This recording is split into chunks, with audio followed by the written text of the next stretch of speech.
a right or a wrong answer. I would lean towards merely political, and I'll explain why. And it's important for us to understand this because actually the way that we answer this question will inform a lot of how we see the narrative that we're going through. And so the reason I would not necessarily put it in spiritual is, do you guys remember there's a point in time where it talks about how Rome really cares less about gods? And really there is in one form or fashion this mindset that has infiltrated in many cultures, but where Caesar is basically God, Caesar on earth. And this is actually borrowed pretty heavily from the Egyptians with Pharaoh, because Pharaoh was God on earth.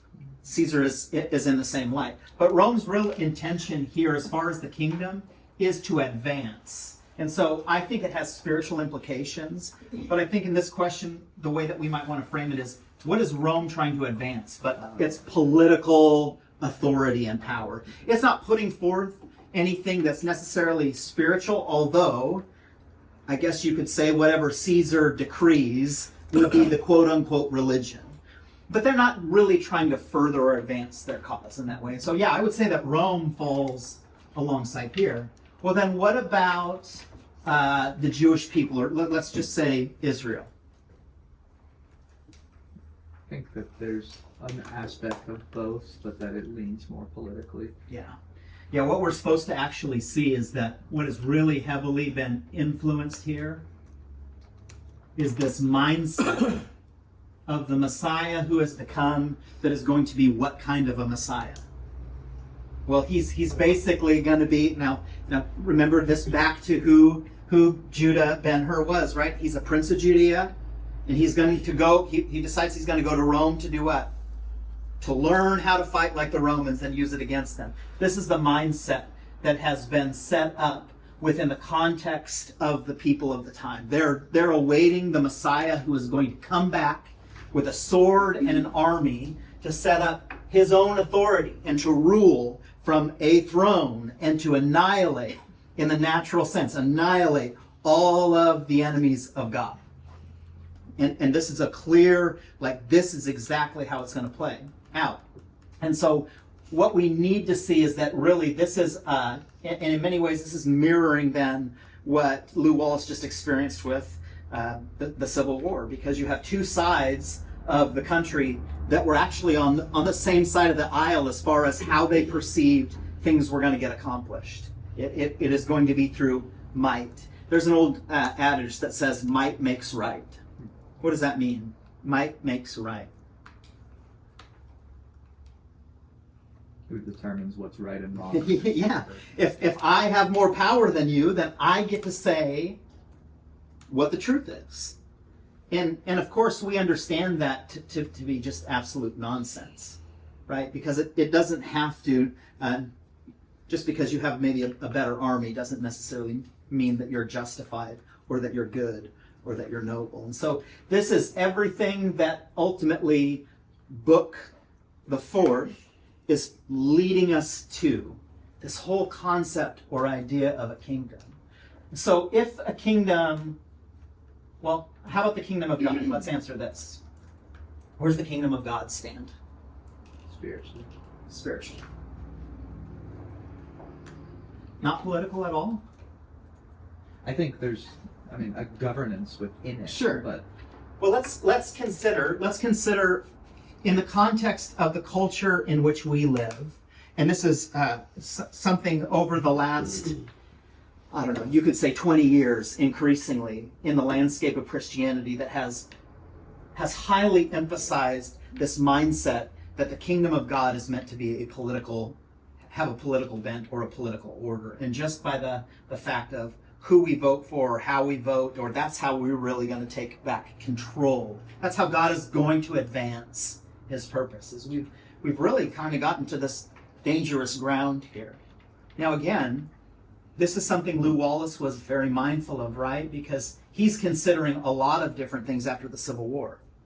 It goes beyond whether slavery was good or bad. It goes into question the importance of unity, right? Remember that the southern states broke away from the northern states because they wanted their unity. they wanted to have their own governance. They didn't want that same unity. And the war actually started primarily, first and foremost, because Lincoln knew rightly that, using the biblical language, that a house divided against itself could not stand. And that unity was actually really, really important for a people to operate and have self-governance and to put forth something worth value. But there's all of these things that are being wrestled with. And by the time we come to the end of it, we have both the North and the South who are on the very much the how things are going to remedy, how we're going to get back America to being the divine experiment it was supposed to be, is through political means. And we've ignored this whole side of things. And so, as you will see then, and we'll if we have time here towards the end, we'll break down ultimately what chapter or book 5 is about. But let's jump back into XIV, which is what number? 14. All right. So chapter 14, and I'll read through here really quickly. It says this: "If the reader will return now to the repast of the wise men at their meeting in the desert, he will understand the preparations for the supper in Ilderim's tent." And so let's set the stage again, all the way back to book the first. What happened in book the first? You had 3 different cultures represented by 3 different Magi who came together under a tent, and they had this discussion, right? And they began to share their stories, and then they began to see that the star was drawing them for a purpose or a reason. Do you guys remember all those weeks ago what the primary thing that they could agree on that was in need of a change within them?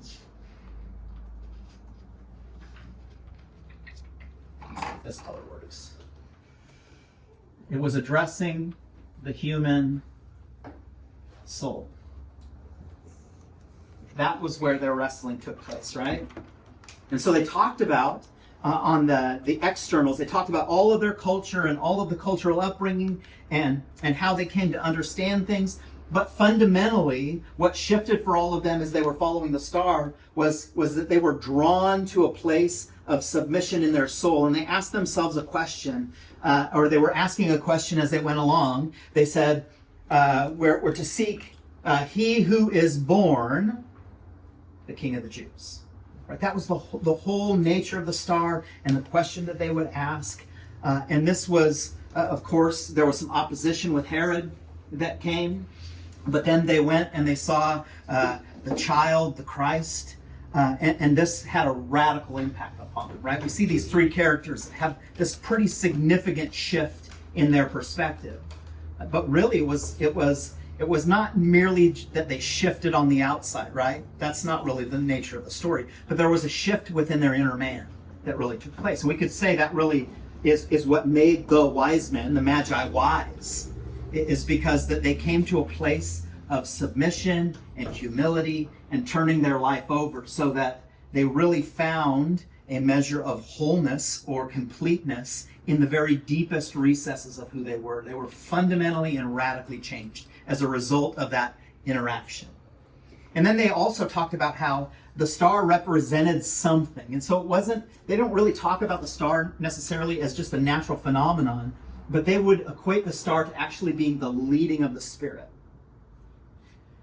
And so the author wants to remind us of all of this, because what is going to happen again is he's going to put us in a tent, and he's going to bring 3 different characters into the tent. And one of the characters was at the original tent, right? Who is that? Balthazar. So Balthazar is there. And they're in a tent by the palms. That's why we keep this beautiful picture. Oh, okay. And then who else is there?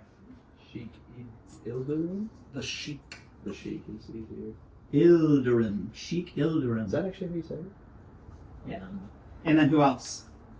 Ben-Hur. Right there? Ben-Hur. Now let's consider where each of them are at as it pertains to their soul, and this concept of the one who has been born the King of the Jews. Where is Balthazar on the scale? Is he bought in? to this. We haven't really defined it. We know it's a spiritual kingdom, this kingdom of God. Is Balthazar bought in? Yeah, so he's of this mindset, right? So, in fact, he is going to narrate for us what the kingdom is, what it truly is. And one of the best ways he's going to narrate it is by telling us what the kingdom isn't. What the kingdom isn't is anything that you perceive of in this world, anything you have set your hopes on, particularly of this idea of militaristic power. Everything that Rome represents is kind of the antithesis of really what the kingdom is about. In fact, when we think back to how Messala portrayed the political kingdom of Rome, he said that war is everything. And that's a pretty bold statement. But even more bold than that, he said what? Love is nothing. Love is nothing.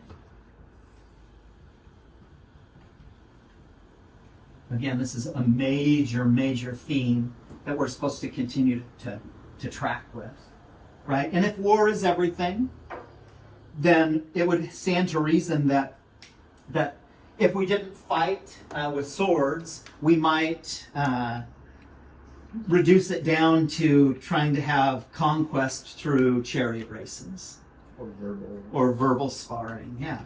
But the purpose, right, is that might makes right, that I demonstrate more power or authority than you. And this is, again, then gets to the question or the heart of, like, where does this authority come from? And so the Roman authority came from their sheer brute force.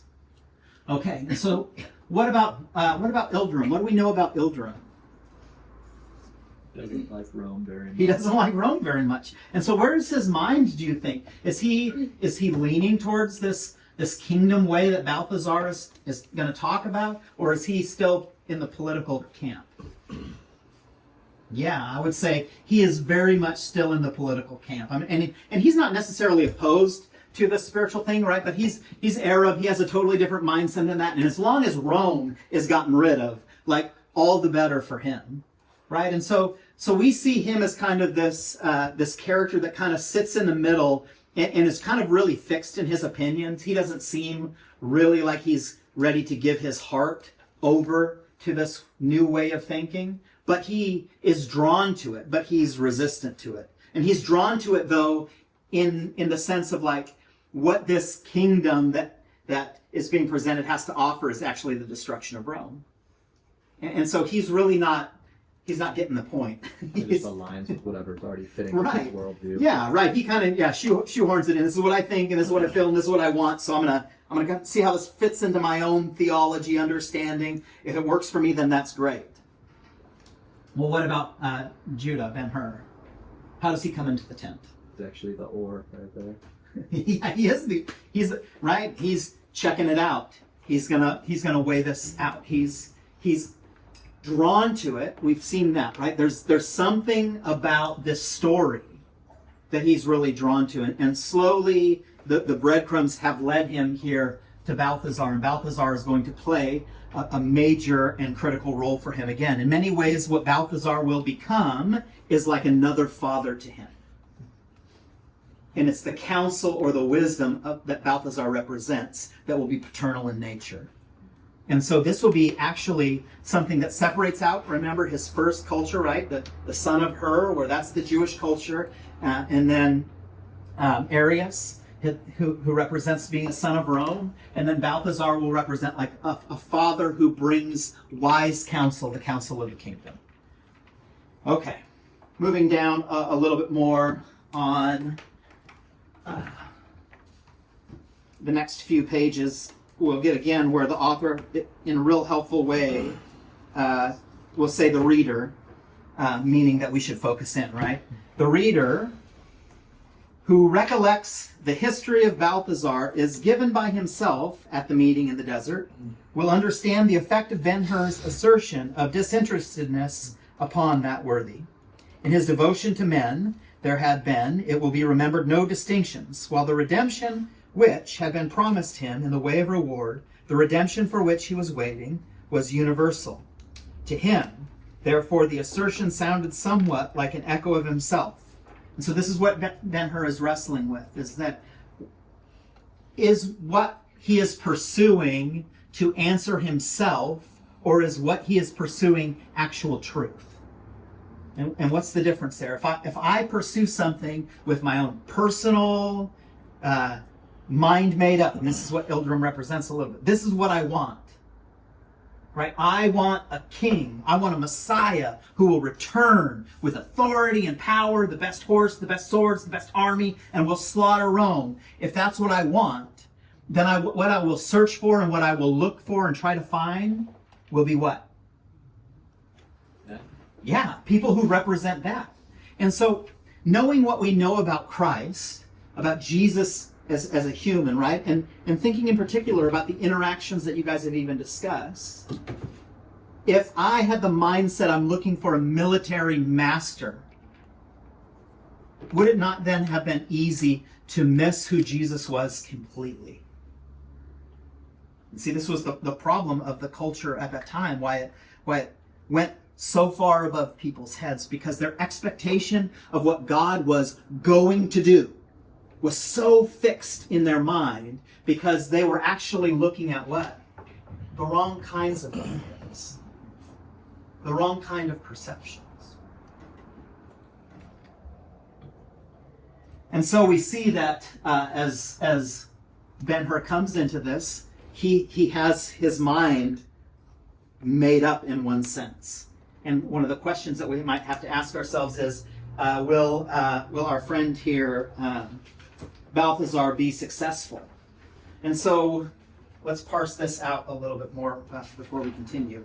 If the Messiah was coming back, what was a political figure, then what would be the purpose for his coming? Revolution. Right? To overturn the authority. But if it is spiritual, then what is the purpose of his coming? Revelation? Not just revelation. There are other things that I was trying to rhyme. Redemption. Yeah, that's better. Redemption. In fact, we see this term, redemption, come up a lot again and again and again. And in some ways, as we're going through this teaching, we're giving some spoiler alerts to things we're going to talk about. But it's important that we understand the context here. If Jesus was coming back as a mighty warrior, this is what would be accomplished. And why would revolution be insufficient for any lasting kingdom? So related to, you can take the people out of Egypt, but not Egypt out of the people. That's part of it, right? The problem with revolution is what? It can change the hearts. Eventually somebody will revolt against your kingdom. Revolutions just breed revolutions and revolutions. I mean, again, look at our own country, right? We pulled away from a governing power, but we have slipped back into a lot of the things that the original framers would not tolerate or stand for at all. We live in a culture that promotes my rights, my personal rights. I have a right. And that's not at all how the Constitution is framed. Although we have these certain unalienable rights that are bestowed upon us by God, the framers of the Constitution, the early Americans, would have never seen rights as an individual thing, but as a collective. We, the people. And so we see that if it's merely a political or militaristic revolution, that is insufficient because somebody else will rise against it. But if the kingdom is spiritual, and there's actual redemption of what? A redemption of the condition of a person's soul, right? That takes it to a higher place. It takes it to a greater level of understanding, and not just understanding, but then experience. That is a kingdom that then can resonate, or does resonate, as it being timeless or immovable or unshakable, right? Because if you're fixed in the very core of who you are, the seat of your affections, the place where you give all of your heart, all of your mind, all of your soul, all of your strength to, if that is a place that is fixed, right? If you've really been redeemed in this way, well, that's something that they can try to take away from you here politically, right? And that's where the battles are. All of our battles culturally are in political forum, right? And it boils down to, sides of the aisle as far as like political stuff, but then, preferences. Like all of our problems with war are born out of what? Disagreements. Well, again, let's think of the Civil War, which he's writing in, right? He's giving us this with the backdrop of, again, all of these political things that are at play. And if we think that somehow we're going to win the battle, whatever the battle is, however we define that, by political means, then we've entirely missed the point of it. And in the meantime, we see that Ben-Hur is faced with what is the war that he is waging? What's the battle that Ben-Hur is trying to fight? Who's his enemy? Political one. A political one, right? It's Messiah. And how's he going to win this war? He's going to beat Messiah in a race, right? But is Messiah actually the thing that Ben-Hur needs to resolve? Because Messiah fits over here in this political understanding of kingdom. See, I would say that really, ultimately, what Ben-Hur needs to come to grips with is the condition of his own soul. He's a man who is in need of redemption. And this is what the tent, all those years ago, where the three different cultures came to clash because a star led them there, where the redemption took place, initially through their shared experience, but then fully was made manifest when they saw the baby lying there in swaddling cloths. There was something that changed within them, right? They saw the person through which redemption would come, and that altered them. In the same way that when we look at our characters that we've studied a little bit, those interactions with Jesus, what was the difference before they went into that interaction and after? For those that Jesus healed, was the purpose of Jesus merely so that now their physical bodies were made whole? Or was there a greater reality that Jesus was leading them to? The woman at the well, when he basically tells her everything about herself, was the purpose of that so Jesus could say, like, see, I'm prophetic, I know some things, I got some hidden wisdom? Or did that alter her and change her from a fundamental place, right? There's something redemptive about how Jesus interacts. When Peter walks out on the water and then he loses faith and he falls, there's something that shifts there, right? All of these interactions with Jesus were about what? Merely fixing, and we could say political, is merely fixing the natural state of a man? Or were all the interactions we've had with Jesus really meant to empower a greater redemption and understanding that the kingdom of God is actually a spiritual kingdom and cannot be defined merely by humanistic terms? And while Jesus is a king, he's not the kind of king that this world has ever known. He's a king entirely different. Why? Because the purpose by which he comes is different. Okay, so let's move forward into our story here a little bit more. They have this interaction, introductions of themselves, which we won't focus on too much. And then Balthazar really begins to impress Ben-Hur quite a bit by his understanding, his wisdom. It says, let's see.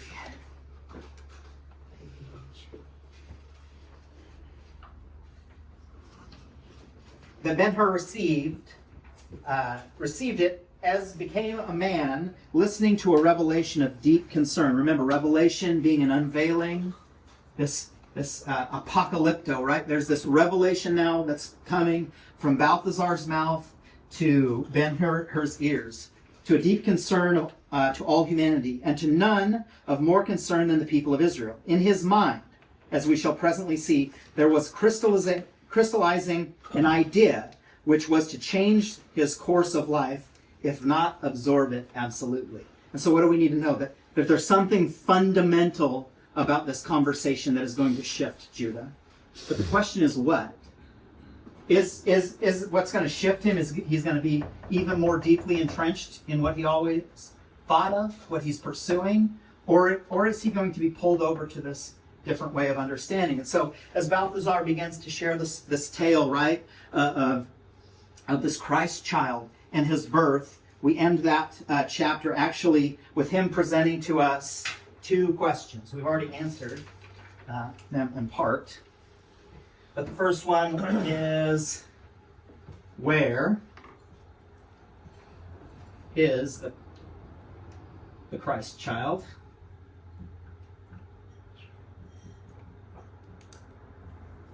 Let's answer that one before we do the second one. Where is the Christ child? Based on the story.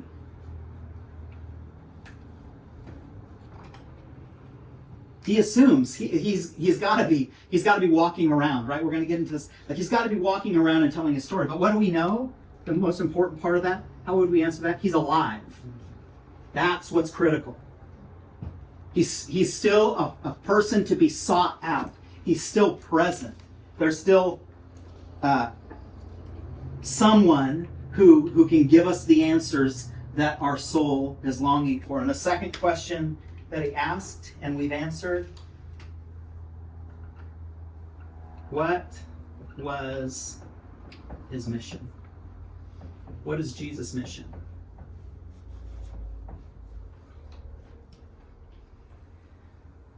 See, the modern church would say that Jesus came to die for your sins. Is that wrong? Nope. But it really vastly undersells that he's trying to redeem us and to bring us back into a place, a position, his kingdom as sons. And so this mission is really critical, right? This idea of redemption. What does Judah think his redemption is going to be? Revenge. Revenge. He sees this revenge as his justification and his redemption. All right. Let's go to chapter XVI, which is what, 16? If I could answer you, Balthazar said, in his simple, earnest, devout way, oh, if I knew where he is, how quickly I would go to him. The seas should not stay me, nor the mountains. Right? See, Balthazar still longs for the revelation or the revealing or the coming to this one who is born the King of the Jews.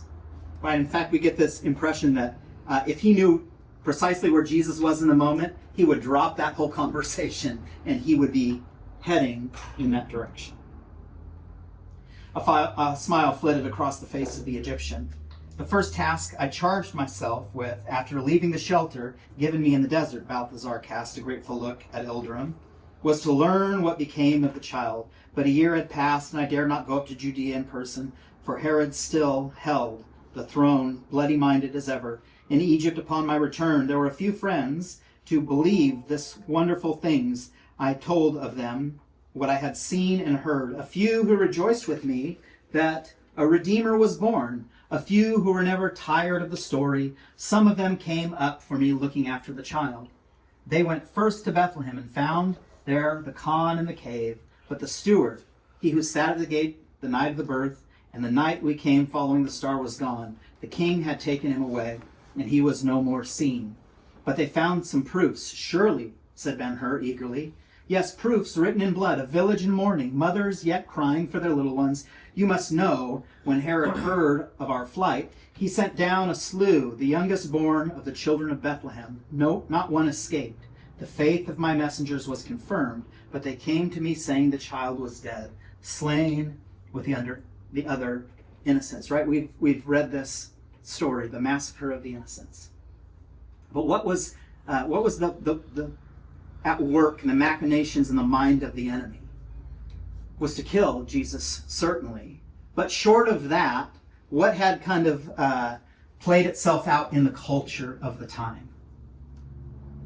For those that maybe had some hope that the baby was the king that was to be born, the hope was quickly robbed away from them, because as soon as that happened, the stories began to infiltrate into their collective consciousness that he surely must have died. And this is the message, right?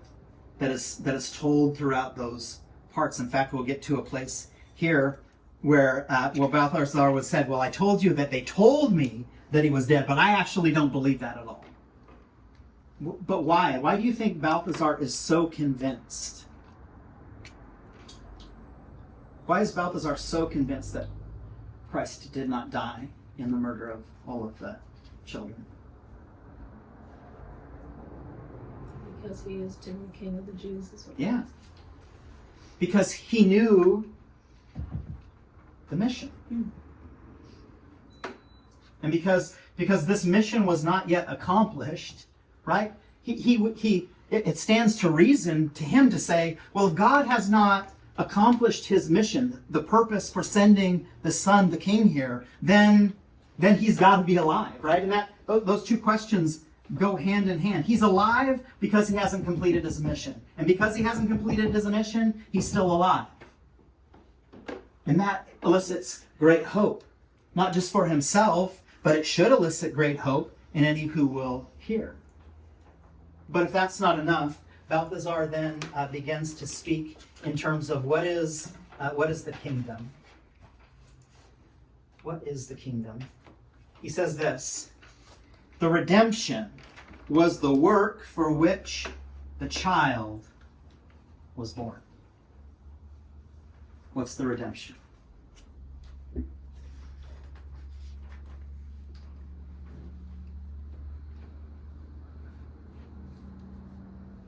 What's the redemption?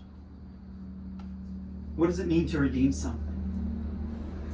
Bring it back. Bring back to the original purpose. Mm-hmm. And so what we know of when we look at scriptures is that the Old Testament ends and there's years and years of silence, and then we pick up the gospel narratives. So what is God trying to do through the person of Jesus? Is actually to redeem this. Getting away from this is the wrong mindset completely and utterly. We've made it something that it was not intended to be. And sure, they had King David, and sure, they had victories in battle, but those were types of a greater reality they were pointing towards. But see, they've gotten so caught up in this mindset that Christ actually came to redeem them from this perspective. This is a totally lesser perspective. But what else is he trying to redeem? Not just our mindsets, but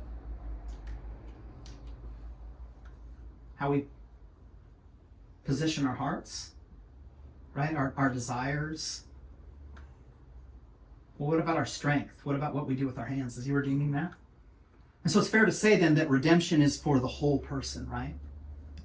But it's a work that takes place in the deepest recesses of a being. Right? He doesn't want to just change your behavior.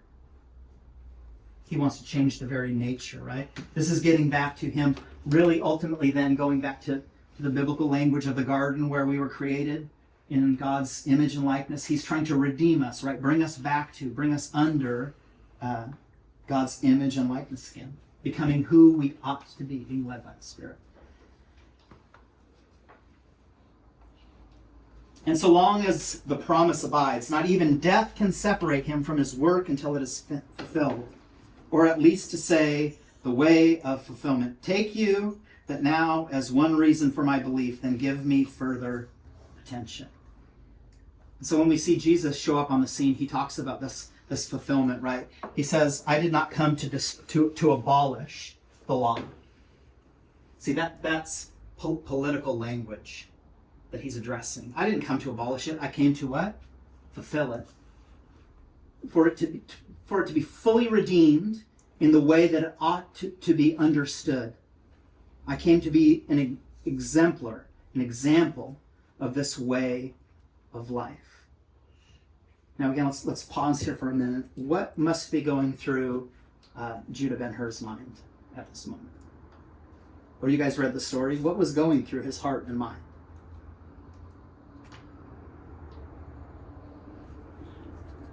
I want you to maybe think back to when you first heard about the kingdom in a way that you understood it as your own. We talked about this a few weeks ago. But when your relationship with God began to really take on a form that was understood as not just something you knew about, but something you began to really relate to, that moved you in a relational way, that moved you towards understanding God's heart or mind, understanding his ways.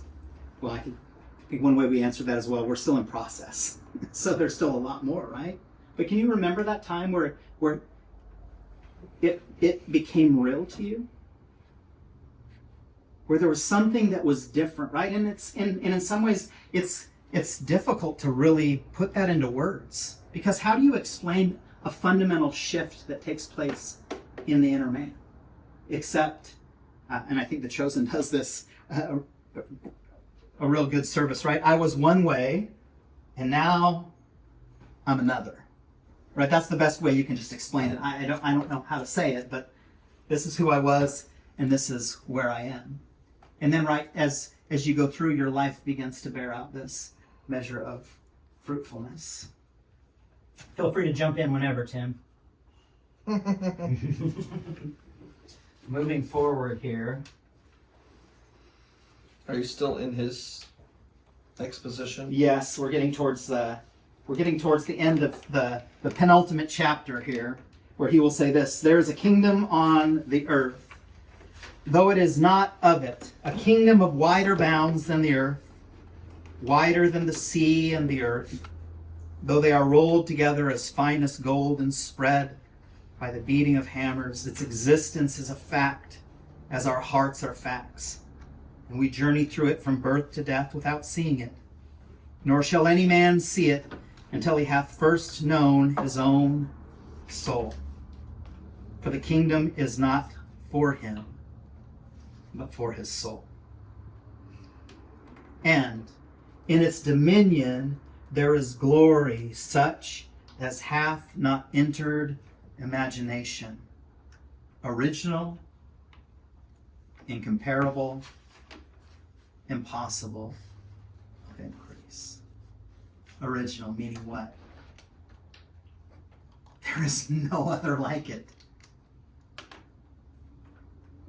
He's saying you discern kingdoms through the lens of everything that has ever existed in mankind. And this whole mindset, kind of even when we think for the Israelite, they should do well to remember King Saul.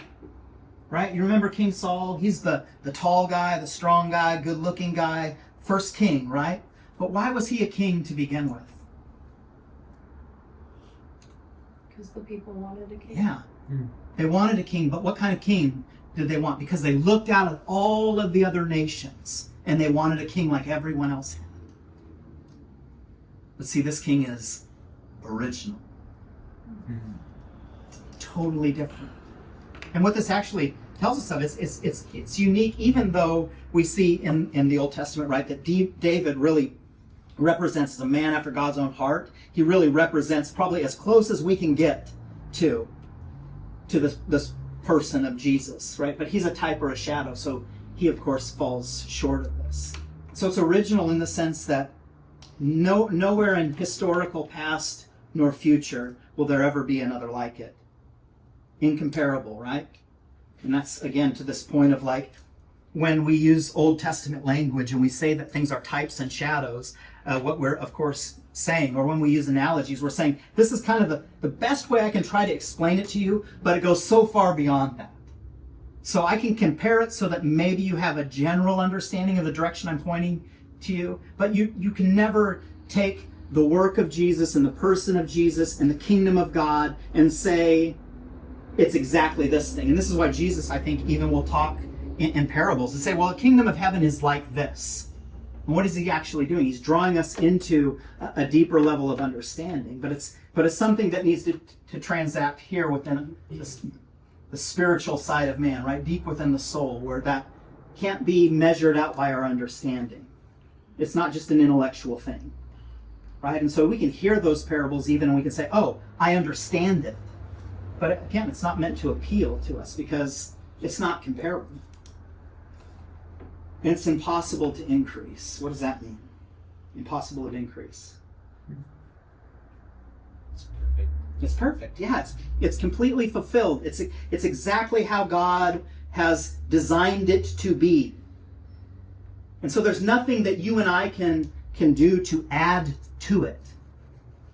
There's nothing that God has left out and said, well, we really need this once we get this part.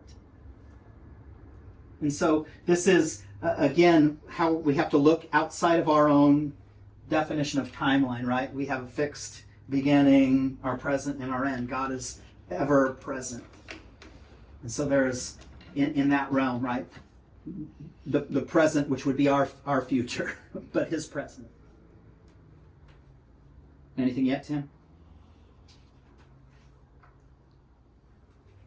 I mean, I don't have anything that's directly correlated. Okay. I mean, it is, but not necessarily. I have a lot of thoughts around the story and Judah himself, and this.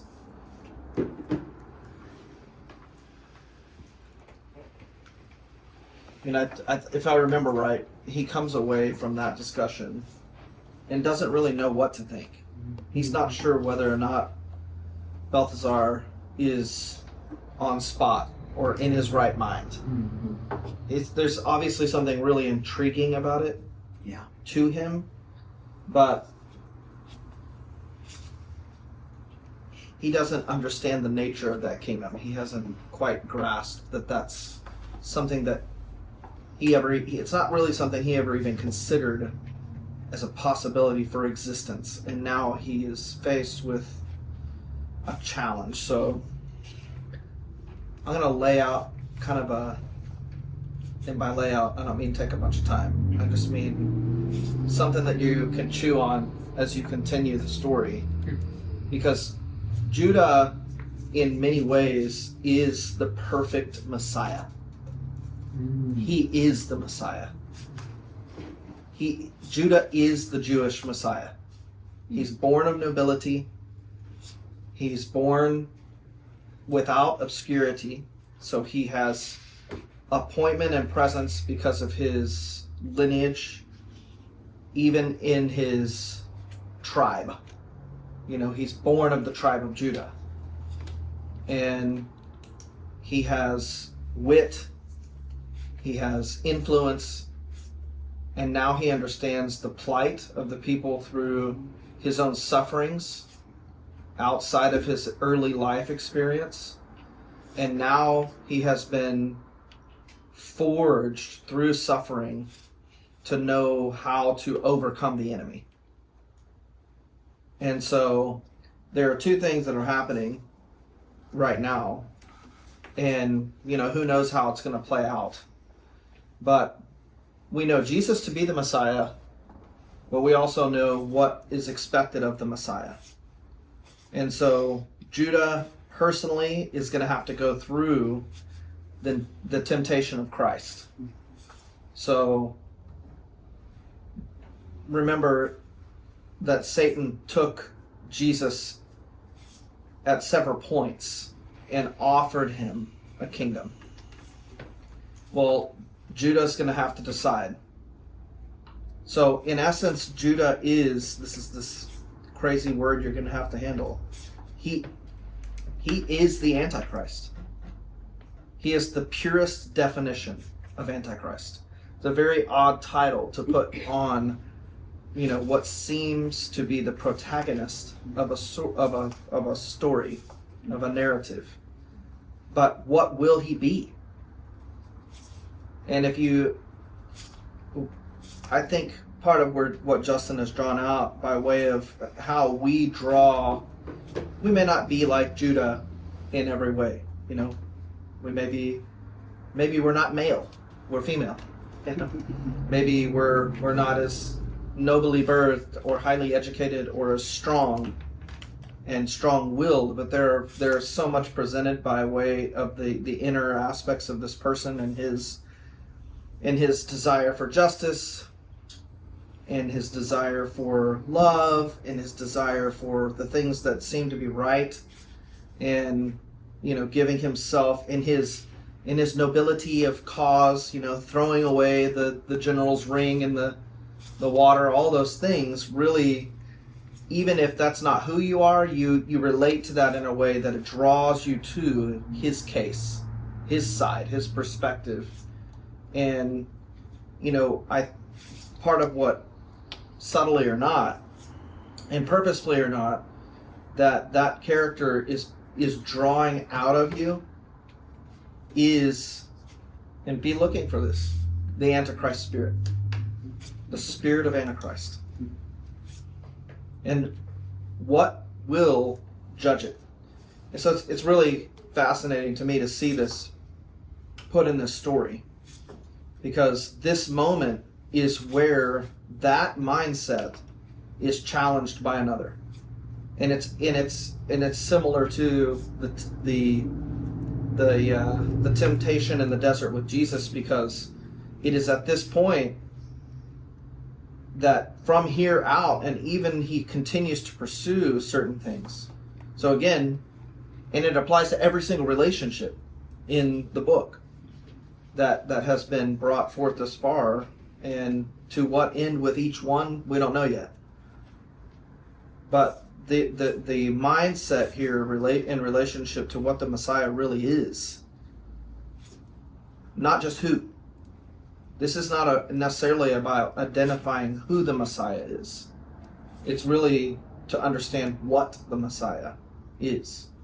And so Balthazar is really highlighting something that is in direct juxtaposition to Ilderim and, at least at this point, Judah's own perspective of how things are going to play out.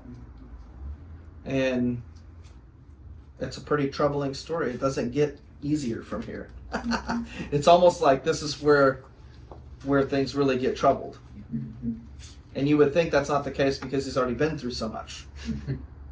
And I think that is, I couldn't say that it couldn't be at least part of the author's intent to have you cheering something on that you may need to question.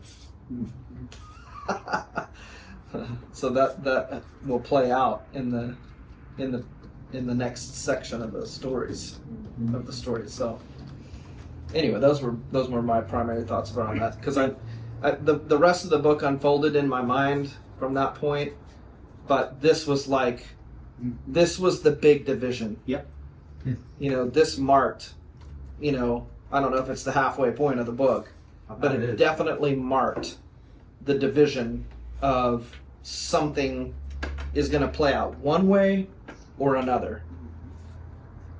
And if there's something in us that really wants it to play out a certain way on Judah's behalf, because we feel that's the only way that there will be justice. And so, yeah. We find ourselves in full agreement with everything that he is doing and scheming and everything.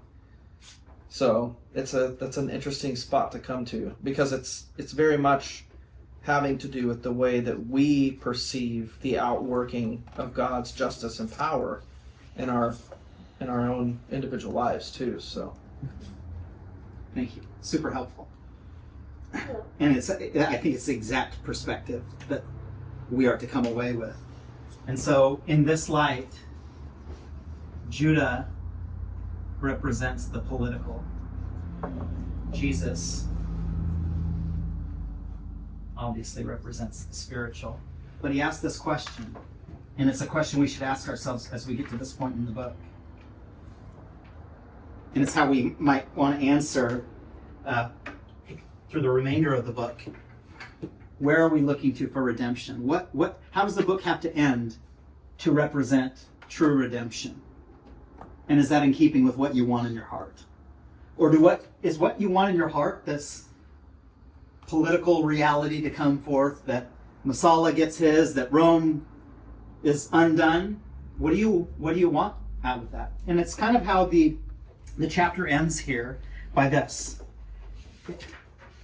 And it's the chapter ends us with the question of the 3 cups. It says, he turned and passed slowly back to the tent. His life had been crowded with griefs and with vengeful preparations, too much crowded for love. Now, what is this again mimicking here, right? This war is everything, love is nothing. But not too long before that, this was what was said: love is a better and is mightier than force. So the opposite, right? This perspective, the spiritual perspective, that love is actually better than force or war. That's a kingdom perspective, right? How do you win the war? Through great love, not through military might. Much too crowded for love. Was this the beginning of a happy change? And if the influence went with him into the tent, whose was it? Now, here's where he talks about the 3 cups. 3 cups.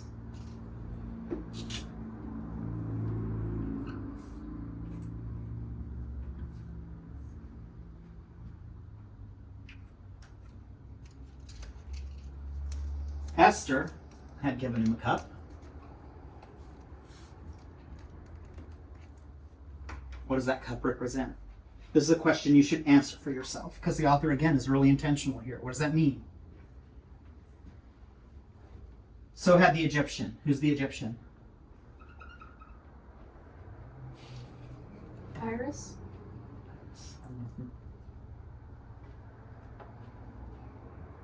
And both had come to him at the same time under the palms. Which? Oh, wait. I said there were 3 cups.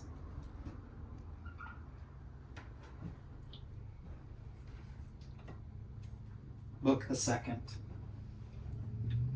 Thereupon a youth who came up with Joseph, but had stood behind him unobserved, laid down an axe as he had been carrying, and going to the great stone standing by the well, took from it a pitcher, a big cup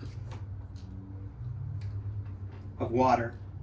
The action was so quiet that before the guard could interfere. Now again, see the interplay here between war, right, the guard, the military man, and love. Which is greater? The 3rd cup is handed to him. Firstly, by Jesus.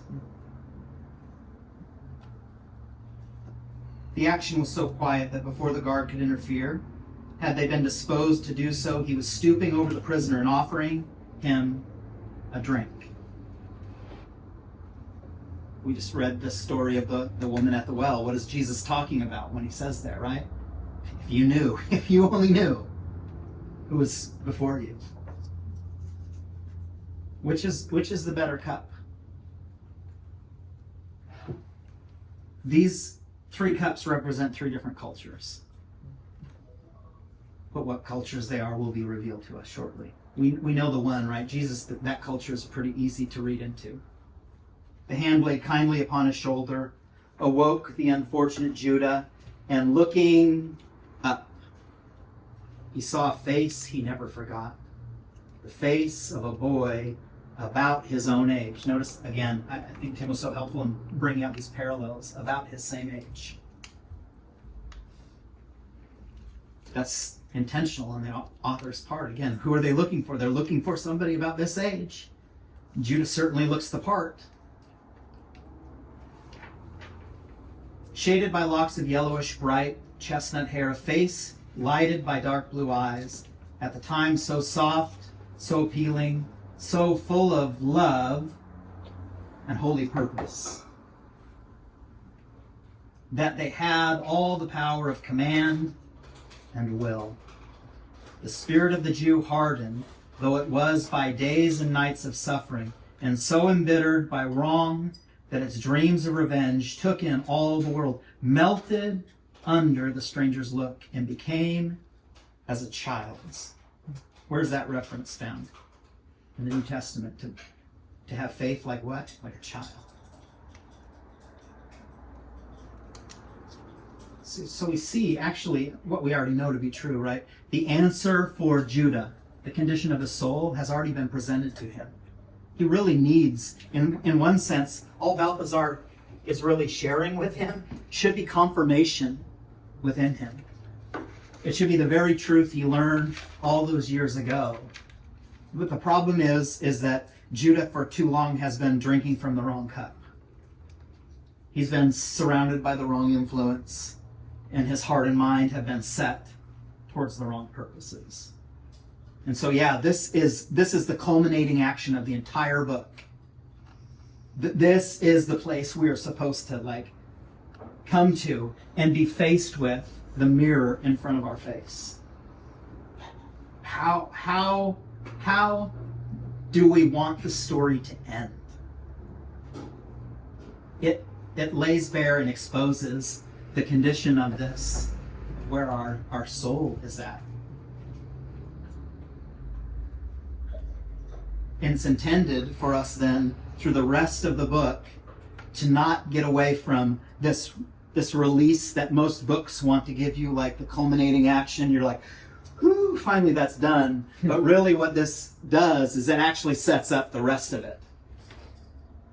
And as we go through the whole book, at the very end, the question that we're going to have to ask ourselves is do we feel like the story led us to redemption? And yes or no. And if no, why? And if yes, why? Because again, what that's trying to draw out in us is how we perceive things and how we expect things. And it really draws in on is Judah going to become like Jesus? Or will he fall short of that? Will he fully come around to his full redemption? Or will he fall short? And if he falls short, how short? Does he go the opposite way? Does he come pretty close? And that's where we will leave it. This week, I would encourage you to go back and read the last 2 chapters of book the 4th. And certainly in light of things that Tim shared, but hopefully as well in the light of things that we've posed here, I want you to kind of wrestle with the text again a little bit and ask yourself, what do you hope for by the end of the book? In one sentence, I want you to answer that. What do I hope to see by the end of the book? You want to text you? You're welcome to text me. You don't have to. It's really for yourself, because when you get to the end of the book, I want you to hold that up, and then I want you to ask yourself that question of the way that you answered it. What do you think about how you answered? Did it change? Did it shift? Are you upset? Not upset? Did it happen exactly the way that it was supposed to in your mind? And we will leave it there. Let's take a few minute break, and we'll be back. Thanks, guys. Thank you.